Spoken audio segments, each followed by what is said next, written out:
started.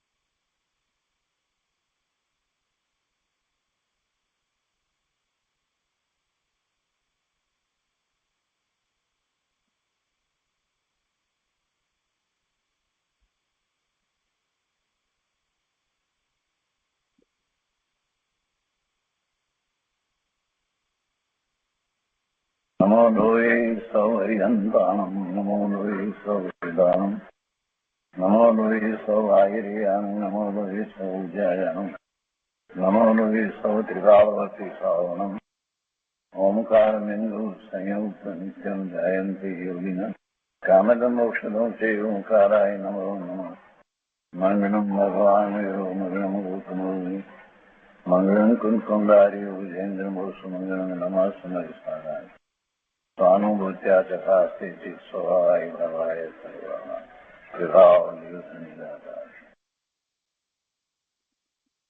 Shri સમંતભદ્ર સ્વામી રચિત રત્નકરંડક શ્રાવકાચાર એનો સ્વાધ્યાય આપણે કરી રહ્યા છીએ. પ્રભાચંદ્ર આચાર્ય ભગવાનની એક ટીકા છે અને છોટાલાલભાઈ એના ગુજરાતી ભાવાર્થ લખ્યા છે. રત્નકરંડક શ્રાવકાચારના સ્વાધ્યાયમાં આપણે 47મી ગાથા સુધી 47મા શ્લોક સુધી સ્વાધ્યાય કર્યો છે. હવે આજે આગળ 48મા શ્લોકથી સ્વાધ્યાય કરીએ. તે પહેલા સેજ પુનરાવર્તન કરીએ.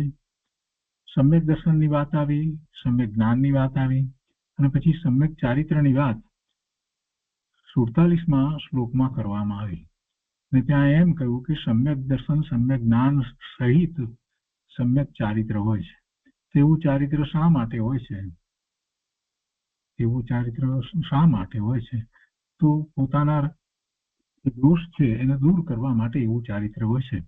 રાગ દ્વેષ આદિ જે દોષો છે એને દૂર કરવા માટે એવું ચારિત્ર હોય છે. અને એ પછીથી હવે આજે આગળ આપણે આ ચારિત્ર અધિકારની બીજી ગાથા એટલે સળંગ ગાથા 48 એનો સ્વાધ્યાય શરૂ કરીએ છીએ. 48મી ગાથા આ રીતે છે. રાગ દ્વેષ નિવૃત્તિ હિંસા આદિ નિવર્તના કૃતા ભવતી અનપેક્ષિતાર્થ વૃત્તિ ક પુરુષ સેવતે નૃપતિન.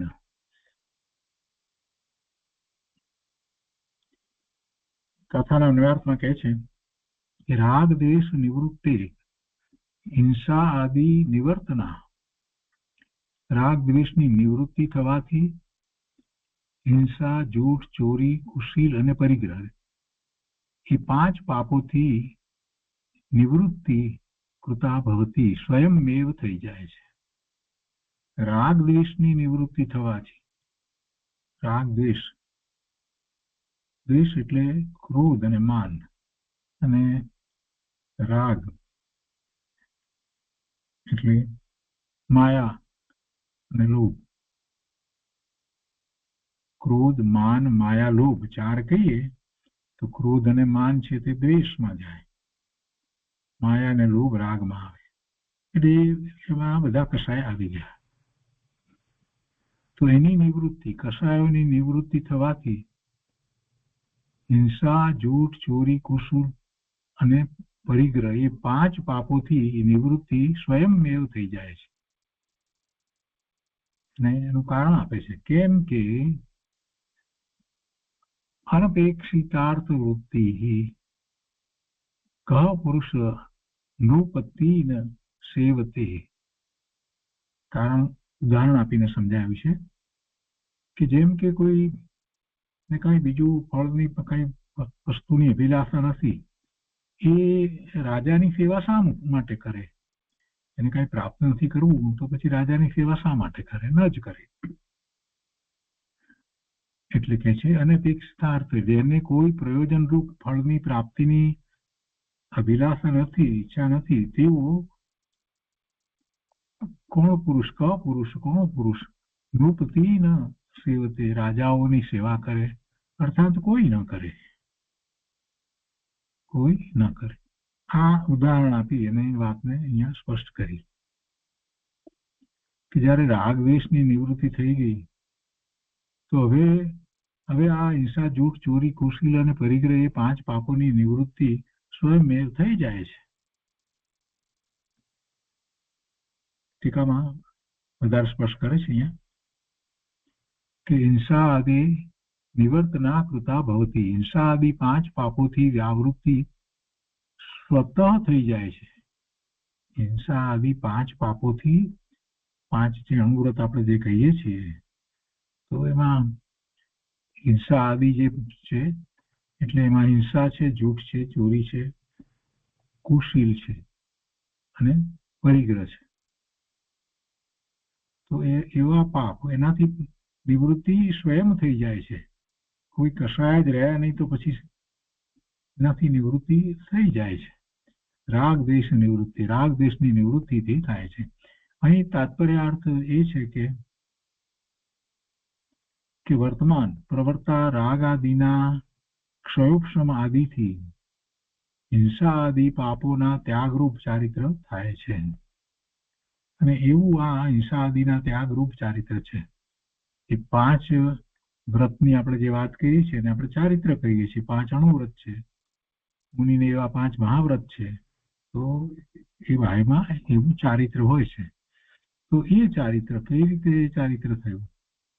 તો કે બધાનો ત્યાગ, હિંસા આદિ પાપોના ત્યાગ રૂપે ચારિત્ર થાય છે. પણ મૂળ વાત એ લીધી કે એને એવા કષાયો નથી રહેતા એટલે થાય છે.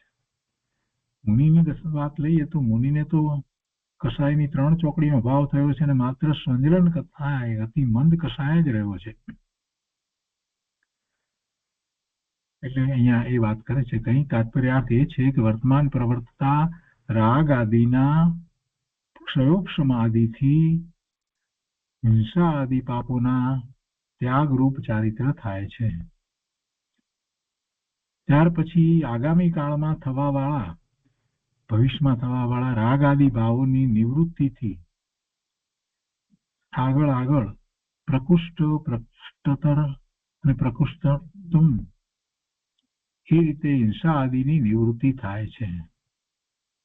રાગ આદિ ભાવોની નિવૃત્તિમાં એ આગળ વધે છે. એટલે ગુણસ્થાન શ્રેણી પ્રમાણે કહીએ તો એ પછી જેમ જેમ એ આગળ વધે છે તેમ એને એવી જ્યારે રાગાદિ એવા ઉત્પન્ન નથી થતા, પહેલા 4થા ગુણસ્થાને અનંતાનુબંધીના કષાયો, રાગાદિ કષાયો નથી ઉત્પન્ન થતા. પછી 5મે છે તો અપ્રત્યાખ્યાના વર્ણનીના રાગાદિ ભાવોની નિવૃત્તિ થઈ. અને પછી 6ઠે 7મે ગુણસ્થાને મુનિ દશામાં છે તો ત્યાર પછી પ્રત્યાખ્યાના વર્ણીય રાગાદિ ભાવોની પણ નિવૃત્તિ થઈ જાય છે. કેમ કે એવા કર્મની પ્રકૃતિ જે છે એનો પણ એ વખતે ક્ષયોપશમ હોય છે. એટલે એવા નિમિત્તો પણ નથી. એટલે એમ એને નિવૃત્તિ થાય છે. એટલે કષાય રહિત થતા આખું ચારિત્ર છે એમ અહીંયા તો સમજાવવું છે. કષાય ભાવો જે છે ને એ જ હવે ચારિત્ર છે. એટલે જેમ આગળ વધતો જાય છે તેમ કે છે કે રાગાદિ ભાવોની નિવૃત્તિથી આગળ પ્રકુષ્ઠ, પ્રકુષ્ઠર અને પ્રકુષ્ઠમ એ રીતે હિંસા આદિની નિવૃત્તિ થાય છે. પૂર્ણપણે હિંસા આદિની નિવૃત્તિ થાય છે. 5 પાપોની નિવૃત્તિ પૂર્ણપણે થાય છે, વધુ થાય છે અને પછી સંપૂર્ણ થાય છે. અર્થાત દેશ સંયતિ આદિ ગુણસ્થાનોમાં, 5મું ગુણસ્થાન, દેશ સંયતિ આદિ ગુણસ્થાનોમાં રાગાદિ ભાવની તથા હિંસાદિ પાપોની નિવૃત્તિ ત્યાં સુધી થતી રહે છે કે જ્યાં સુધી સમસ્ત રાગાદિનો ક્ષય અને તેથી થવા વાળું સમસ્ત હિંસા આદિ પાપોના ત્યાગરૂપ પરમ ઉદાસીનતા સ્વરૂપ પરમ ઉત્કૃષ્ટ ચારિત્ર થાય છે. એટલે એક વાર જ્યારે એને એવા કષાયનો ભાવ થવા માંડે છે તો પછી આગળ વધતા પૂર્ણપણે એની કષાય રહિત દશા થઈ જાય છે એમ કેવું છે. બે ચારિત્ર છે. દેશ સંયત એટલે 5મું ગુણસ્થાન, એમાં તે આગળ વધ્યો છે એટલે એને એ રાગાદિ ભાવની, હિંસા આદિ પાપોની નિવૃત્તિ થાય છે. પછી વધારે થાય છે. મુનિ દશામાં એથી પણ વધારે થાય છે અને એમ કરતા એનો ક્ષય થઈ જાય છે. 12મા ગુણસ્થાને આવે છે ત્યારે એને એને ક્ષીણ મોહ ગુણસ્થાન કહેવામાં આવ્યું છે. તો એમાં હવે કોઈ મોહ નથી, એટલે કે ચારિત્ર મોહની કર્મની પ્રકૃતિ નિમિત્ત તરીકે પણ બાકી નથી કે જેથી કરી અને એને કસાય થાય. ચારિત્ર મોહની કર્મની પ્રકૃતિ જે છે એને ક્રોધ, માન, માયા, લોભ અને 9 પ્રકારના 9 કસાયો આ બધા નિમિત્ત કારણ થાય છે ને. જીવને એવા ભાવ થાય છે. ક્યાં સુધી થાય છે? ક્યાં સુધી થાય છે? તો આપણે કર્મ અપેક્ષા એમ કહીએ કે જ્યાં સુધી એવા કર્મના ઉદય છે ત્યાં સુધી થાય છે, અને એ પોતાનો પુરુષાર્થ અંતરંગમાં વધારતો જાય છે. તેમ તેમ તેમ તેમ એની દશા એ પ્રમાણે ઊંચી થતી જાય છે. કસાયો મંદ પડતા અને છેવટે ક્ષય થતા થતા એ કસાય રહિત થાય છે. તો એ વખતે સામે એ ચારિત્ર મોહની કર્મની પ્રકૃતિ જે છે એનો પણ ક્ષય થઈ જાય છે. એટલે એ વાત લીધી છે કે ક્યાં સુધી થાય છે? દેશ સંયત આદિ ગુણસ્થાનોમાં રાગાદિ ભાવની તથા હિંસાદિ પાપોની નિવૃત્તિ ત્યાં સુધી થતી રહે છે કે જ્યાં સુધી સમસ્ત રાગાદિનો ક્ષય અને તેથી થવા વાળું સમસ્ત હિંસાદિ પાપોના ત્યાગરૂપ પરમ ઉદાસીનતા સ્વરૂપ પરમ ઉત્કૃષ્ટ ચારિત્ર થાય છે. અને આ જ અર્થના સમર્થન માટે અર્થાંતર ન્યાસ કહે છે. એટલે એનો જરાક બીજી રીતે પણ અર્થ કઈ રીતે થાય છે એ કહે છે. અનઅપેક્ષા અર્થ બુદ્ધિ ક પુરુષ શ્રેયો તે નૃપતિન. અર્થની, પ્રયોજનની, ફળની પ્રાપ્તિની જેને અપેક્ષા નથી, કોઈ પણ પ્રકારના ફળની અપેક્ષા નથી, ઈચ્છા નથી, અભિલાષા નથી, તો તેઓ કોણ પુરુષ રાજાઓની સેવા કરે? અર્થાત કોઈ પણ બુદ્ધિમાન મનુષ્ય એમ ન કરે. અને ભાવાર્થમાં એને સ્પષ્ટ કરતા કહે છે કે રાગ દ્વેષની નિવૃત્તિ થવાથી, અર્થાત કસાયો નિવૃત્તિ થવાથી, બીજી રીતે કહીએ તો ભાવ હિંસા દૂર થતા. કેમ કે રાગ દ્વેષ કસાયો છે એવા ભાવ થાય છે તો એને ભાવ હિંસા થાય છે, અને એ ભાવ જ નથી થતા તો પછી ભાવ હિંસા થતી નથી. દ્રવ્ય હિંસા થાય પણ એને એવો વિકલ્પ જ નથી કોઈ મારવાનો કે કોઈ રીતનો, અને એના કસાયો બધા જ એ રીતે ખૂબ મંદ પડી ગયા છે તો પછી એને હિંસાનો બંધ પડતો નથી. રાગ દ્વેષની નિવૃત્તિ થવાથી, અર્થાત ભાવ હિંસા દૂર થતા હિંસા આદિક 5 પાપના ત્યાગ રૂપ ચારિત્રની સ્વયં ઉત્પત્તિ થાય છે. જેને ધન પ્રાપ્તિની ઈચ્છા ન હોય તે પુરુષ રાજાઓની સેવા કેમ કરે? એટલે ન જ કરે. તેમ જે પુરુષને રાગ દ્વેષનો અભાવ છે તે હિંસા આદિ પાપ કાર્ય કેમ કરે? ન જ કરે. રાગ દ્વેષનો જયારે અભાવ થયો છે તો પછી હવે એને હિંસા આદિ પાપ કાર્ય કેવી રીતે હોય? ન જ હોય જ નહીં. કોઈ પણ પ્રકારે ક્યાંય એને ક્રોધ નથી, માન નથી, માયા નથી, લોભ નથી, કાંઈ કોઈ બીજો, તો પછી એ કાંઈ પણ કાર્ય એવું કેમ કરે કે જેથી એને આપણા 5 પ્રકારના પાપ કયા એવા પાપ થાય? એટલે ન જ કરે. વિશેષમાં વધારે વાતને સમજાવે છે કે હિંસાના 2 પ્રકાર છે. એક ભાવ હિંસા અને બીજી દ્રવ્ય હિંસા. પ્રમત યોગ અર્થાત રાગાદી ભાવની ઉત્પત્તિ ને ભાવ હિંસા કહે છે. રાગાદી ભાવની ઉત્પત્તિને ભાવ હિંસા કહે છે. એવો ભાવ થવો એ પ્રમત યોગ છે. એ પ્રમાદ છે, પોતાના સ્વરૂપને ભૂલી જવાનો પ્રમાદ છે, જાગૃતિ નથી. સ્વરૂપની જેને જાગૃતિ હોય એને પ્રમત દશા ન હોય, એને એ વખતે પ્રમત દશા હોતી નથી. અને એવો પ્રમત યોગ જેને છે એને તો બધી રાગાદી ભાવની ઉત્પત્તિ થઈ રહી છે અનેક પ્રકારે, એટલે એને ભાવ હિંસા છે. રાગ પણ કરે છે અને દ્વેષ પણ કરે છે. ક્રોધ, માન, માયા, લોભ, રતિ, હરતિ, ભય, જુગુપ્સા બધું કરે છે. એ બધા ભાવે થાય છે તો એ ભાવ હિંસા છે, અને એને પ્રમત યોગ કહ્યું. ભાવ હિંસા અને દ્રવ્ય હિંસા, એમાં ભાવ હિંસા કઈ રીતે સમજવાની છે? તો કે પ્રમત યોગ એટલે શું? તો તો કે છે કે રાગાદી ભાવની ઉત્પત્તિ એ ભાવ હિંસા છે, એ જ પ્રમત યોગ છે. પ્રમત છે પોતે, ત્યારે એવા વિકલ્પ ઉઠે છે ને, ક્રોધના, માનના, માયાના, લોભના, આ બધા વિકલ્પો કેમ ઉઠે છે? જેવું વસ્તુ સ્વરૂપ છે એવું વસ્તુ સ્વરૂપને જાણ્યા પછીથી એ બધું મંદ થઈ જાય છે. ચોથા ગુણસ્થાનથી મંદ થાય છે, પાંચમી વિશેષ મંદતા થઈ જાય છે. એટલે અને છઠ્ઠે એના કરતા પણ વધારે હોય છે. પણ સાતમા ગુણસ્થાનની પહેલા જે છઠ્ઠા ગુણસ્થાને જે પ્રમતપણું જે કહેવામાં આવ્યું છે, એ તો સાતમાની અપેક્ષાથી કહેવામાં આવ્યું છે. સાતમા તો એ અપ્રમત છે, એ ગુણસ્થાન અપ્રમત છે, આ પ્રમત છે. એમાં તો અપેક્ષા એ છે કે પોતાના સ્વરૂપમાં જ રહે છે, સ્વરૂપ સિવાય શુભભાવમાં પણ નથી જતા. ત્યારે સાતમું ગુણસ્થાન છે તે અપ્રમત છે. એની નીચે બધા ગુણસ્થાનમાં પ્રમતપણું હોય છે. પ્રમતપણું એટલે એક પ્રકારનો પ્રમાદ. છઠ્ઠા ગુણસ્થાનને તો શું પ્રમાદ હોય? કાંઈ પ્રમાદ નથી હોતો. માત્ર એટલું જ કે કોઈ પ્રકારે શુભભાવ વગેરે આવે છે, શાસ્ત્રની રચના વગેરેનો, એ પ્રમતપણું કહેવાય છઠ્ઠા ગુણસ્થાનનું. અને એ પ્રમાણે ઉત્તરતાટમમાં પાંચમા ગુણસ્થાનનું પ્રમતપણું, ચોથા ગુણસ્થાનનું પ્રમતપણું, અને મિથ્યા દ્રષ્ટિને તો પ્રમત જ છે, બીજું કાંઈ છે જ નહીં. તો અહીંયા એ વાત કરે છે કે ભાવ હિંસા છે, રાગ આદિ ભાવની ઉત્પત્તિ થવી એ ભાવ હિંસા છે, અને એ જ બંધનું કારણ છે. અને એ સિવાય બીજાનો ઘાત થવો કે ન થવો એ કઈ બંધનું કારણ નથી. પછી પોતાના યા પર જીવના દ્રવ્ય પ્રાણોના અભાવને, વિયોગને, ઘાતને દ્રવ્ય હિંસા કહે છે. પણ સમ્યક દ્રષ્ટિ જ્ઞાની ધર્મી જીવને જ્યારે એવું પ્રમતપણું નથી, સાતમે છઠ્ઠે ઝૂલતા મુનિરાજનો વિચાર કરીએ તો એમને કોઈ એવી હિંસા થતી જ નથી.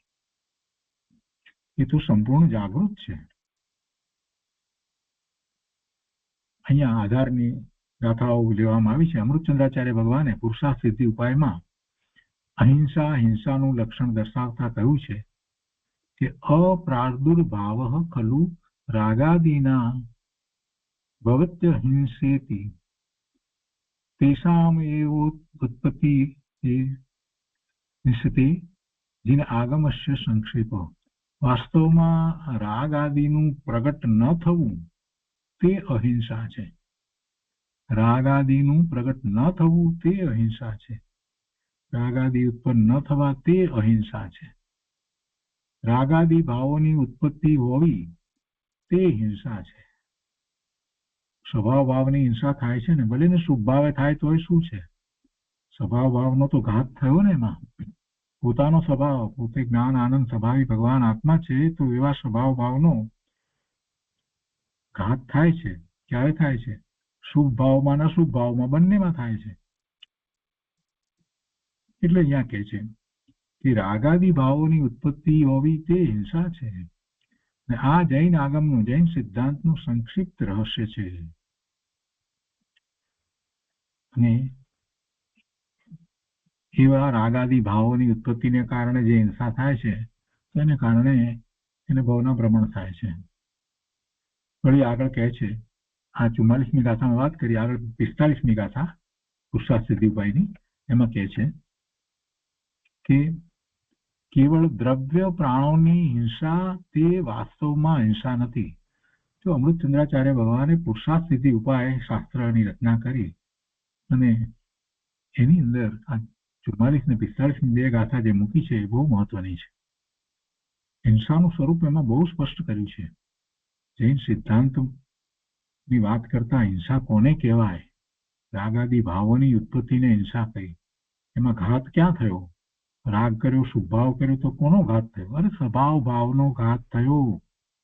પોતાના સ્વભાવ ભાવનો ઘાત થયો. એને એ રીતે એ વાત લીધી છે.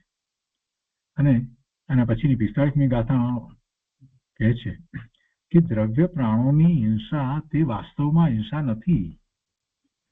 શું કહે છે 45મી ગાથામાં? કે યુક્ત આચરણસ્ય સંતો રાગાદ્યા વેશમ અંતરેણાપી ન હિ ભવતી જાતુ હિંસા પ્રાણ વ્યપરોપણાલ દેવ. એટલે એનો અર્થ છે કે યોગ્ય આચરણ વાળા, યુક્ત આચરણ, યોગ્ય આચરણ વાળા એટલે સમિતિપૂર્વક આચરણ કરવા વાળા સત્પુરુષને, મુનિને રાગાદિના આવેશ વિના, રાગાદિના આવેશ વિના કેવળ દ્રવ્ય પ્રાણોના વિયોગથી જ હિંસા થતી નથી. રાગાદિ છે નહીં અને છતાં કોઈ જીવ મરી જાય છે તો કઈ એમને તેથી હિંસાનું પાપ લાગતું નથી. આ વાતને અહીંયા સ્પષ્ટ કરી છે. તેથી કે આથી સ્પષ્ટ છે કે વાસ્તવમાં ભાવ હિંસા જ હિંસા છે, દ્રવ્ય હિંસા તે હિંસા નથી. કારણ કે પ્રમત યોગ વાળા પુરુષને અંતરંગમાં ભાવ હિંસા છે. તેથી બાહ્યમાં દ્રવ્ય હિંસા નહીં હોવા છતાં તેને હિંસાનું પાપ લાગે છે અને કર્મનો બંધ થાય છે. કિંતુ સમિતિપૂર્વક આચરણ કરનાર મુનિને ભાવ હિંસાનો અભાવ હોવાથી તેના પગ તળે કોઈ જીવ અચાનક આવીને મરી જાય, કચરાઈ જાય, મરી જાય અને દ્રવ્ય હિંસા થાય તો પણ તેનાથી એવા મુનિને રંચ માત્ર પણ બંધ થતો નથી. કારણ કે કર્મ બંધનો નિયમ દ્રવ્ય હિંસા અનુસાર નથી, પરંતુ ભાવ હિંસા અનુસાર છે. ભાવ હિંસા અનુસાર છે. હવે આમાં એક વાત સ્પષ્ટ કરવાની જરૂર છે કે કેટલાક લોકો કહે છે કે હા અમને પણ એ ખબર છે ભાવ હિંસા હોય તો જ ખરેખર પાપ લાગે, એટલે મનમાં એવા મારવાના વિકલ્પ કરીએ તો જ પાપ લાગે. પણ એટલું સમજી લીધાથી વાત પૂરી નથી થતી. એ તો વાત બરાબર છે કે મનમાં કોઈ અંતરમાં કોઈને પણ મારવાનો, દુઃખી કરવાનો એવો ભાવ ન હોય, એ પાપ ભાવ છે. તો સાથે સાથે મનમાં ક્રોધનો ભાવ, માયાચારનો ભાવ, લોભનો ભાવ, આ બધા જે કસાયના ભાવ જે છે ને એ ભાવથી પણ પાપના બંધ પડે છે. એટલે કેમ કે એમાં એને સ્વભાવ ભાવનો ઘાત થાય છે. એક વાત એ છે. અને જે કઈ ભાવ જે થયા, જે એવા ભાવ થયા એ ભાવ કઈ શુભ ભાવ તો છે નહીં. એટલે પુણ્યનો બંધ તો પડવાનો સવાલ જ નથી, પાપનો જ બંધ પડે છે. આપણે જેટલા પ્રમાણમાં કસાય ભાવે થઈએ એ પ્રમાણમાં આપણને પાપના બંધ પડે. બહારમાં ભલે શાંત દેખાતા હોઈએ પણ અંદરમાં અનેક પ્રકારના વિકલ્પોમાં આપણે જે કસાય ભાવે થઈએ છીએ એને કારણે પાપનો બંધ પડે છે. રોજ માન, માયા, લોભના ભાવે થઈએ તો પાપનો બંધ પડે છે અને એને જ હિંસા કહી છે. એ ભાવ હિંસા છે. એટલે કર્મનો બંધનો નિયમ દ્રવ્ય હિંસા અનુસાર નથી. કેમ કે દ્રવ્ય હિંસા એટલે જે જીવ નું અવસાન થવાનું છે, આયુષ્યનું પૂરું થઈ ગયું છે, એ તો મરવાનો છે, તો એના કારણે એનો જીવ જાય છે. પણ એ વખતે બીજા જીવે જે ભાવ કર્યા છે એ પ્રમાણે એને બંધ પડે છે. મારવાનો ભાવ કર્યો છે તો એને પાપનો બંધ પડે છે. અને એને શુભ ભાવ જીવાડવાનો કર્યો હોય અને છતાં મરી જાય તો એને પુણ્યનો બંધ પડે. ડોક્ટર સારવાર કરે અને સારવાર કરવામાં ઓપરેશન કરે, સર્જરી કરે તો એનો ભાવ તો એને બચાવવાનો જ છે. ખૂબ મહેનત કરીને બચાવવાનો ખૂબ પ્રયત્ન કરે છે, પણ નથી બચતો. તો એને સર્જરી કરી તો એને પાપ લાગવું જોઈએ કે મરી ગયો એનું? ના, નથી પાપ લાગતો, એને પાપનો બંધ નથી પડતો. પણ એને શુભ ભાવ છે તો પુણ્યનો બંધ પડે છે. એટલે ભાવની વાત તો આ રીતે તો આપણે સમજ્યા છીએ, પણ અહીંયા થોડીક વિશેષ વાત લીધી કે શુભ ભાવને કારણે પુણ્યના બંધ પડે અને અશુભ ભાવને કારણે પાપના બંધ પડે. એ વાત તો સમજાય છે, પણ અહીંયા તો હિંસાની રીતે વાત આખી લીધી છે કે કોઈ પણ પ્રકારે જ્યાં સુધી પ્રમતપણું છે ત્યાં સુધી એને ચારિત્ર મૂળની કર્મની પ્રકૃતિના ઉદય સાથે કંઈક અંશે પણ જોડાવાનું થાય છે તો એમાં એને બંધ પડે છે. એ એનો ભાવ બંધ છે અને ભાવ બંધને હિંસા કહેવામાં આવી છે. ભાવ હિંસા છે. આગળ અહીંયા તત્વાર સૂત્રની વાતને પણ લીધી છે, સમજાવે છે કે વળી તત્વાર સૂત્રમાં શ્રી ઉમા સ્વામીજીએ કહ્યું છે કે પ્રમત્ત યોગાત પ્રાણ વ્યપરોહણમ હિંસા. પ્રમત્ત યોગાત પ્રાણ વ્યપરોપણમ હિંસા, એટલે પ્રમત્ત યોગથી ભાવ તથા દ્રવ્ય પ્રાણોનો ઘાત વિયોગ તે હિંસા છે. પ્રમત્ત યોગથી અર્થાત એકલા દ્રવ્ય પ્રાણનો ઘાત થવો તે હિંસા નથી, પરંતુ પ્રમત્ત યોગથી સ્વરૂપની અસાવધાનીથી રાગ આદિની ઉત્પત્તિ. પ્રમત્તપણું એટલે શું? પ્રમાદ. તો કે પ્રમાદ કોને કયો? કઈ પડ્યો રહે છે, ખાટલામાં સુઈ રહે છે, કામ નથી કરતો, એ પ્રમાદ એમ નહીં.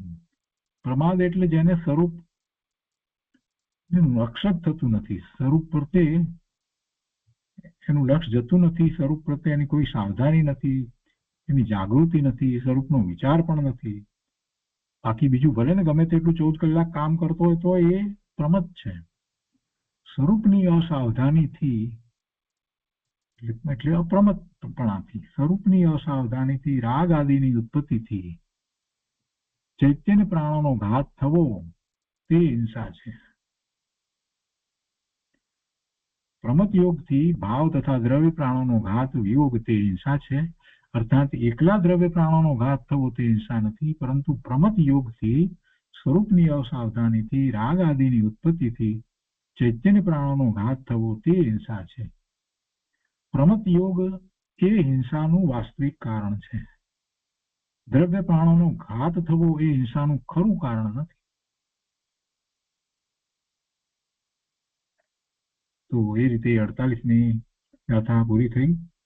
હા, બહુ સરસ વાત. ચારિત્રમાં મહત્વની વાત કરી દીધી. પ્રમત્ત યોગ એવું પ્રમત્તપણું છોડી અને સ્વરૂપની જાગૃતિ રાખવી, જેથી ઓછામાં ઓછી હિંસા થાય.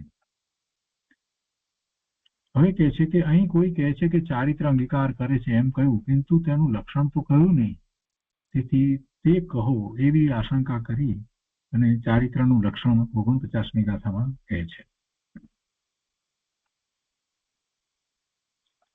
તો 49મી ગાથા આ રીતે છે. હિંસા નૃપત ચૌર્યર્થભો મૈથુન સેવા પરિગ્રહાભ્યામ ચ પાપ પ્રણાલિકાભ્યો વિરતિ સંનશ્ય ચારિત્રમ.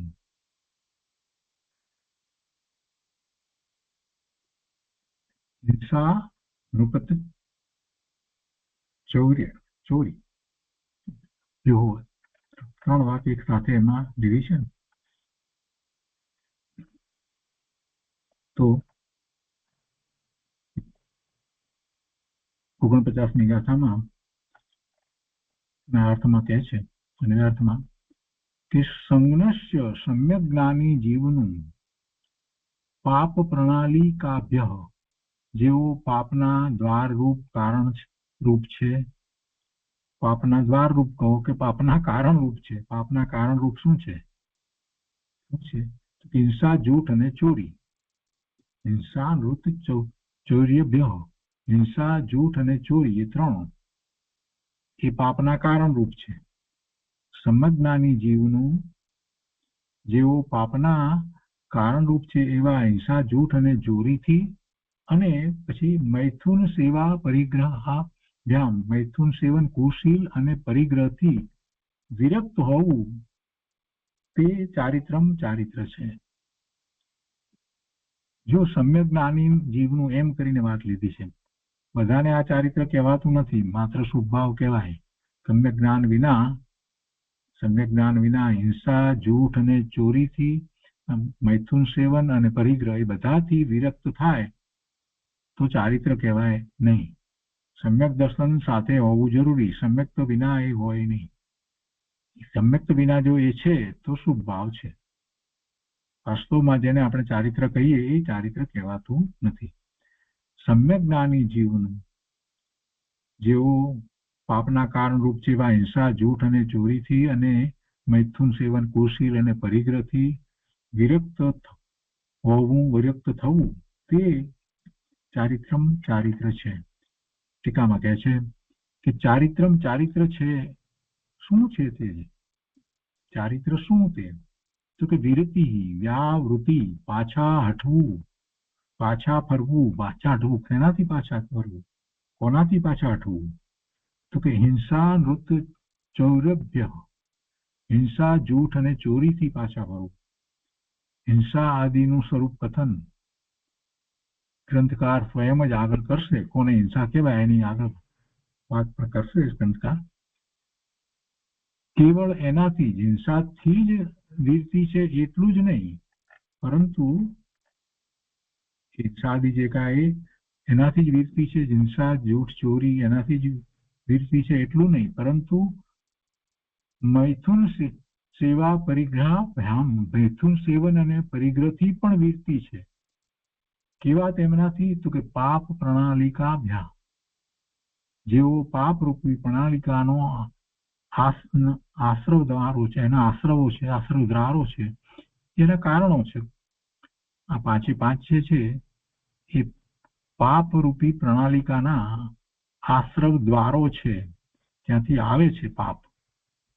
તેમનાથી વીરતી કોને હોય છે? સંજ્ઞસ્ય, સંજ્ઞસ્ય એટલે સમ્યક જ્ઞાની, સમ્યક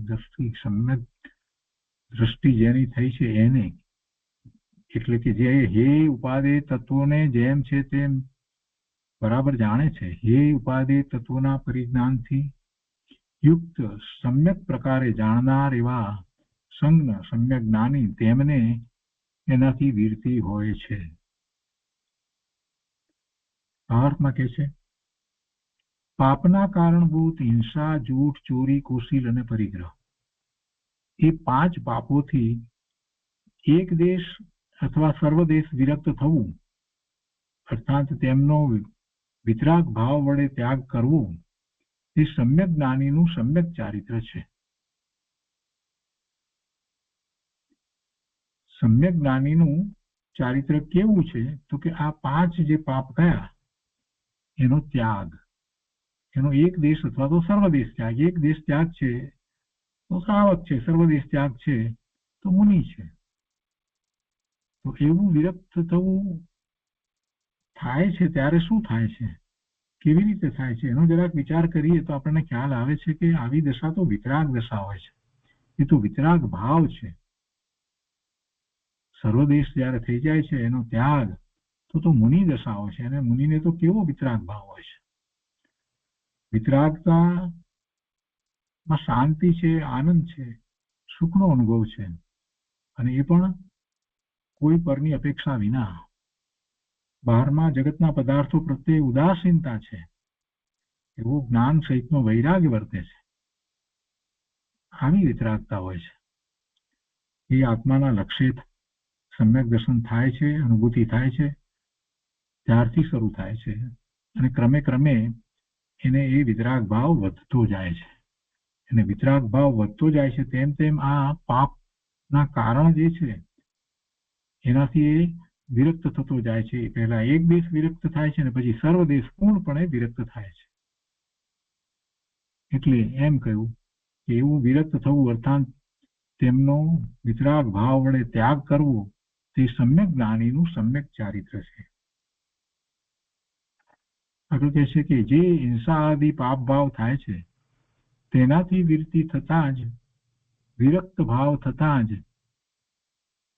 હિંસા આદિ દ્રવ્ય ક્રિયાઓનો સ્વયં ત્યાગ થઈ જાય છે. જ્યારે ભાવ જ એવા રહ્યા નથી, એવા પાપના ભાવ જ થતા નથી, તો પછી દ્રવ્ય ક્રિયાઓ પણ એવી થાય નહીં.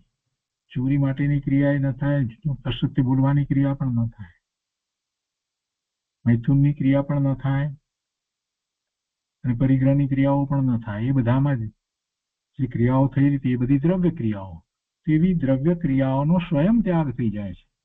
કેમ કે એનાથી જયારે વિરક્ત થઈ જાય, પૂર્ણપણે વિરક્ત થઈ જાય, તો સંપૂર્ણપણે એ બધી ક્રિયાઓ જે છે એ છૂટી જાય છે. તેમનો ત્યાગ કરવો એમ કેવું એ તો વ્યવહાર નહીંનું કથન છે. વાસ્તવમાં એનો ત્યાગ તો કેવી રીતે થાય? જેટલી વિતરાગતા પ્રગટ થાય એટલો એનો ત્યાગ કહેવાય. બાકી આપણે એમ કહીએ કે ભાઈ આ છોડી દો, આમ ત્યાગ કરો, આ બધા પાંચે પાપનો ત્યાગ કરવો, તો એ તો બધું વ્યવહાર નહીંનું કથન છે. વાસ્તવમાં જીવ પરદ્રવ્યોના ગ્રહણ ત્યાગ કરી શકતો નથી. અજ્ઞાન અવસ્થામાં અશુદ્ધ નિશ્ચયને તે ગ્રહણ ત્યાગનો માત્ર ભાવ કરી શકે, પણ જ્ઞાન અવસ્થામાં પર પદાર્થો અને તેમના ગ્રહણ ત્યાગનો વિકલ્પ બંને પોતાના જ્ઞાનમાં જ્ઞેય રૂપે જ પ્રવર્તે છે. આ તો મૂળભૂત વાત કરી. પણ નિમિત્ત નૈમિતિક સંબંધની અપેક્ષાથી જોઈએ તો જ્યારે જેટલી વિતરાગી દશા થાય છે એ પ્રમાણે એનો ત્યાગ હોય જ છે. અને એ પ્રમાણે ત્યાગ છે તો એ પદાર્થો જે છે અને એવી ક્રિયાઓ છે એનો પણ એ જ પ્રમાણે એટલા પ્રમાણમાં ત્યાગ હોય જ છે. અસત્ય બોલવાની ક્રિયા થાય નહીં, હિંસાની ક્રિયા થાય નહીં, આ બધું હોય જ, એમ જ હોય. એવો જ નિમિત્ત નૈમિતિક સંબંધ છે. કોઈ એમ કે અમે આ પાંચે અણુવ્રતને અપનાવ્યા છે અને બરાબર એનું પાલન કરીએ છીએ, તો પછી એ પ્રમાણમાં એની ક્રિયા પણ એ રીતે જ હોય. નિમિત્ત નૈમિતિક સંબંધ એવા જ હોય. શું કહે છે કે વાસ્તવમાં જીવ પરદ્રવ્યોના ગ્રહણ ત્યાગ કરી શકતો નથી. આ તો સિદ્ધાંતની વાત છે. અજ્ઞાન અવસ્થામાં અશુદ્ધ નિશ્ચય નહીં તે ગ્રહણ ત્યાગનો માત્ર ભાવ કરી શકે. ખરેખર તો અજ્ઞાન અવસ્થામાં કઈ ગ્રહણ ત્યાગ કરતો નથી. પરવસ્તુને આત્મા ગ્રહે એવું અજ્ઞાનમાં કે જ્ઞાનમાં ક્યારેય કોઈ રીતે હોતું જ નથી. પણ જ્ઞાની સમજે છે કે પોતે એ ગ્રહણ નથી કરી શકતો અને અજ્ઞાની એમ માને છે કે પોતે ગ્રહણ કરી શકે છે. બાકી માન્યતામાં ફેર છે. મૂળ સિદ્ધાંત પ્રમાણે તો કોઈ પરદ્રવ્યનું ગ્રહણ કે ત્યાગ કરી શકતો જ નથી. અહીંયા ત્યાગ શેનો કરવાનો છે? પર પદાર્થોનો ત્યાગ સહજ રીતે હોય છે તો એવો નિમિત્ત નૈમિતિક સંબંધ છે. એના ભાવમાં એને ત્યાગ કરવાનો છે. એના ભાવમાં ત્યાગ કરવાનો છે. કસાયોનો ત્યાગ કરવાનો છે અને કસાયોનો ત્યાગ કરે છે તો ચારિત્ર છે એનું. તો પછી એને પાંચ પાપનો ત્યાગ થાય છે. ચારિત્રરૂપ ખરો ત્યાગ ભાવ હે ઉપાદેય તત્વોને સમ્યક પ્રકારે જાણનાર જ્ઞાનીને જ હોય છે. મિથ્યા દ્રષ્ટિ અજ્ઞાનીને હોતો નથી. ઘણી વાર વાત કરવામાં આવે, ગુરુદેવ પણ ઘણી વાર સમજાવે કે ભાઈ વિવેક હોવો જોઈએ. વિવેક કોને કહેવાય? તો સત્ય શું છે અને અસત્ય શું છે, ધ્યેય શું છે અને ઉપાદેય શું છે, એનો વિવેક હોય. જે ખરેખર સત્ય છે એને જ સત્ય માને, એ સિવાય બીજા ગમે તેને સત્ય માને નહીં. અને હે છે જે છોડવા લાયક છે એને છોડવા લાયક જ જાણે, અને જે ઉપાદેય છે એને ઉપાદેય જ જાણે. તો આવો વિવેક હોવો જરૂરી છે. ને એવો જેને વિવેક થયો છે એ જ સાધક છે.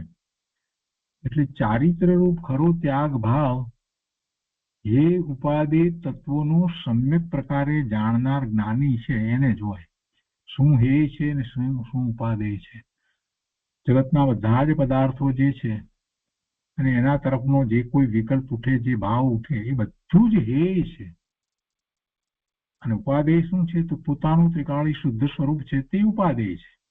તો આવો નિર્ણય જેને છે સમ્યક પ્રકારે, એટલે એનો અર્થ એ થયો કે અનુભૂતિ પૂર્વક એવો જેને નિર્ણય થયો છે, સાચો નિર્ણય થયો છે, સમ્યક દ્રષ્ટિ છે, તો એ જ્ઞાની છે. એટલે એવો જેને નિર્ણય થયો છે એમ એ તત્વોને સમ્યક પ્રકારે અનુભવપૂર્વક જાણે છે તો એ જ્ઞાની જ હોય છે. મિથ્યા દ્રષ્ટિ અજ્ઞાની હોતો નથી. જેને હોય એ ઉપાદેય તત્વો ને સમ્યક પ્રકારે જાણ્યા છે, માત્ર જાણ્યા છે એમ નહીં, શાસ્ત્રમાંથી વાંચીને સાંભળીને જાણ્યા છે એટલી વાત નથી કરવી. સમ્યક પ્રકારે, તો સમ્યક પ્રકારે જાણ્યા હોય તો અનુભૂતિ સહિતની જ વાત હોય. પોતાનું સ્વરૂપ ઉપાદેય છે એવું સમ્યક પ્રકારે કેવી રીતે જણાય? ચોપડીમાં વાંચ્યાથી જ જણાય? ગુરુદેવનું પ્રવચન સાંભળવાથી આપણને પોતાનું સ્વરૂપ ઉપાદેય છે એવું સમ્યક પ્રકારે જણાઈ જાય ના? એ માહિતી જ્ઞાન છે. એ માહિતી જ્ઞાનને સમજી, સ્વીકારી, આત્મસાત કરી અને એવો પુરુષાર્થ કરવામાં આવે વિશ્વાસપૂર્વક, ભક્તિપૂર્વક કે ગુરુદેવ કહે છે તો એમ જ છે, જીનવાણીએ કહ્યું છે તો એમ જ છે, એમ કરી અને એનો પુરુષાર્થ કરવામાં આવે અને પોતાના સ્વરૂપને એ અનુભવે ત્યારે એને ખ્યાલ આવે કે ખરેખર પોતાનું સ્વરૂપ જ ઉપાદેય છે. એટલે અહીંયા સમ્યક પ્રકારે જાણવું, એ ઉપાદેય તત્વોને સમ્યક પ્રકારે જાણનાર જે છે એ જ્ઞાની છે, સમ્યક દ્રષ્ટિ છે. એટલે ચારિત્ર રૂપ ખરો ત્યાગ ભાવ એ ઉપાદેય તત્વોને સમ્યક પ્રકારે જાણનાર જ્ઞાનીને જ હોય છે. મિથ્યા દ્રષ્ટિ અજ્ઞાનીને હોતો નથી. વળી પાછી પુરુષાર્થ સિદ્ધિની વાત અહીંયા લીધી છે કે પુરુષાર્થ સિદ્ધિ ઉપાયમાં કહ્યું છે કે અજ્ઞાનપૂર્વક ચારિત્ર સમ્યક નામ પામતું નથી.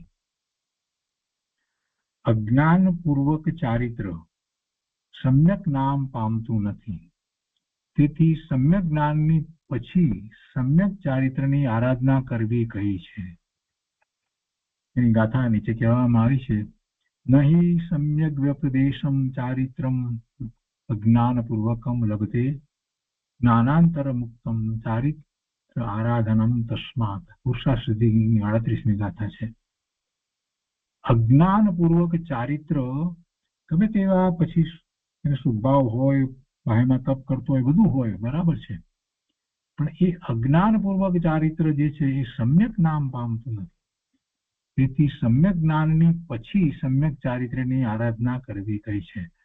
કહેવાનો આશય એ છે કે પહેલા હંમેશા સમ્યક જ્ઞાન એટલે સમ્યક જ્ઞાન, સમ્યક દર્શન એને પ્રગટ કરવાના છે, અને એ વખતે જયારે પ્રગટ કરે છે ત્યારે એક ક્ષણ માટે એને એવું સમ્યક આચરણ ચારિત્ર પણ હોય છે ચોથા સ્થાનથી, અને એ પછીથી એને ચારિત્ર હોય. સમ્યક ચારિત્ર જે કહેવામાં આવ્યું છે કે જેને કારણે એ પોતાના સ્વરૂપમાં સ્થિર થઈ જાય છે, અનંત ચતુષ્ટય પ્રગટે છે, અનંત જ્ઞાન, અનંત દર્શન, અનંત વીર્ય, અનંત સુખ, હા કેવળ જ્ઞાન થાય છે. તો એ એવું ચારિત્ર, યથાખ્યાત ચારિત્ર જે પ્રગટ થાય છે, તો એ ચારિત્ર સુધી જયારે પહોંચવું છે તો કયું ચારિત્ર કેવી રીતે, એની વાત અહીંયા કરી છે કે ભાઈ પહેલા સમ્યક દર્શન પ્રગટ કર, પછીથી ચારિત્રની વાત હોય.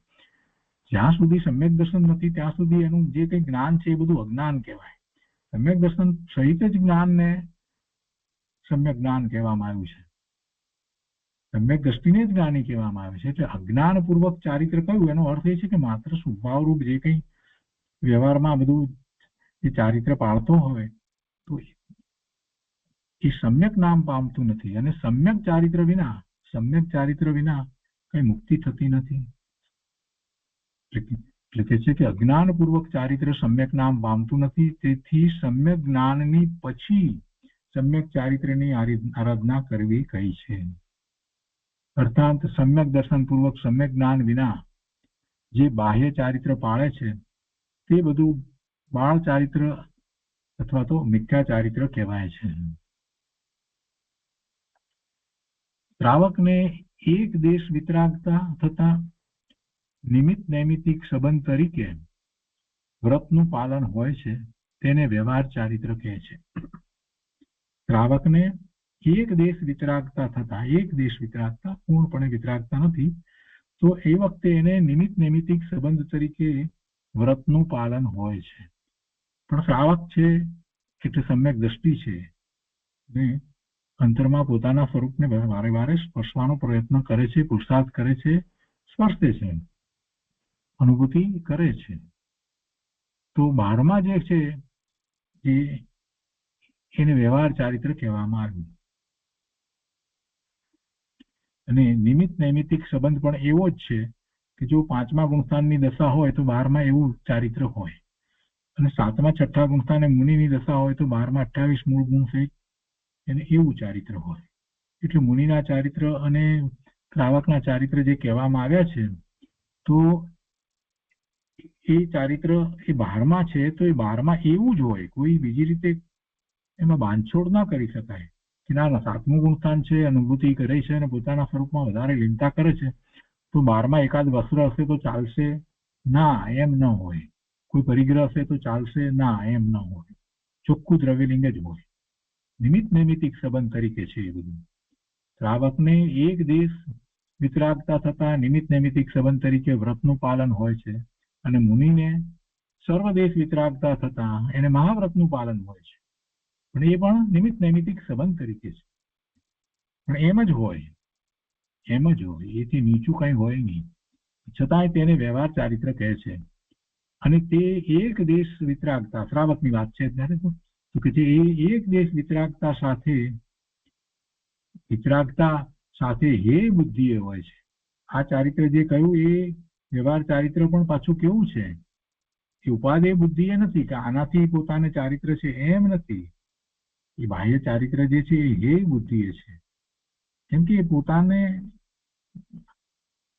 શરીર સહિતની આખી એ ચારિત્રની દશા છે.